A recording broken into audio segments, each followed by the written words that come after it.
বড় হয়েছে, কাকিমা যখন, এটা হচ্ছে কাকিমার ছোটবেলাকার, কাকিমা বড় হয়েছে, তারপরে কাকিমার ভাই, তারপরে আমার ভাই মানে আমার কাকুর ছেলে, আর তারপরে অশ্মি। মানে কাজলতাদের বয়স বুঝতে পারছো?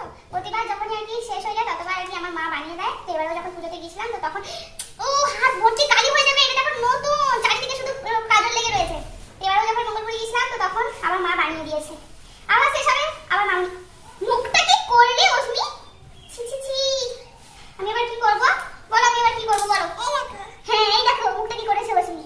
ছি, নিজে নিজে টিক করছে, নিজে নিজে টিক করছে। চুলটা সুন্দর করে আঁচড়ে দিয়ে দিয়ে অশ্মি ঘরেতে খেলা করবে, তাই তো? না, তাহলে কোথায় যাবে?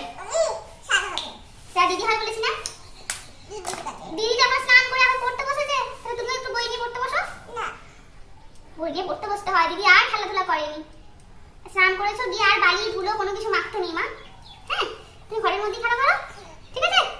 হ্যাঁ, কোথাও যে হ্যাঁ হ্যাঁ বই নিয়ে পড়তে বসো, ঠিক আছে? সকাল থেকে দৌড়ে বেড়াচ্ছে, সকাল থেকে দৌড়ে বেড়াচ্ছে, ধরে ধরে নিয়ে এসে খাওয়ানো হচ্ছে, ধরে ধরে নিয়ে এসে স্নান করানো হচ্ছে।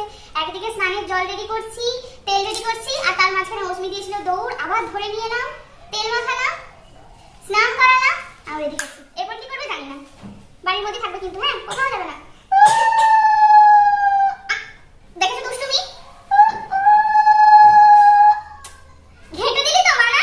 ছি ছি ছি, এত সুন্দর করে কাজলটা পরাতে গেলাম, তুই না প্রচুর দুষ্টুমি করছিস, প্রচুর দুষ্টুমি করছিস।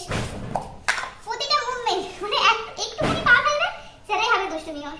বাস রেডি, এবার বই নিয়ে পড়তে বসো, ঠিক আছে তো? বই নিয়ে পড়তে বসো, যাও উঠে পড়ো, যাও বই নিয়ে পড়তে বসো। তুমি লক্ষ্মী মেয়ে, তুমি সোনা মেয়ে, যাও। ছেলে কিচ্ছু জানে না, ছেলে কিচ্ছু জানে না, এই মেয়েটা চারদিকে ছুটে বেড়ায়, পুরো পাড়া ঘুরে বেড়ায়, এখনো কিচ্ছু জানে না, বল কিচ্ছু জানে না, এত ভালো মেয়ে। যাও ফটাফট যাও, যাও বই নিয়ে পড়তে বসো, যাও। আমার এখনো রান্না হয়নি, রান্নাটা তো করতে হবে, যাও।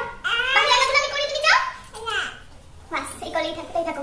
দোল দোল দুলুনি, রাঙা মাথায় চুলুনি, বর আসবে যখনই, যাবে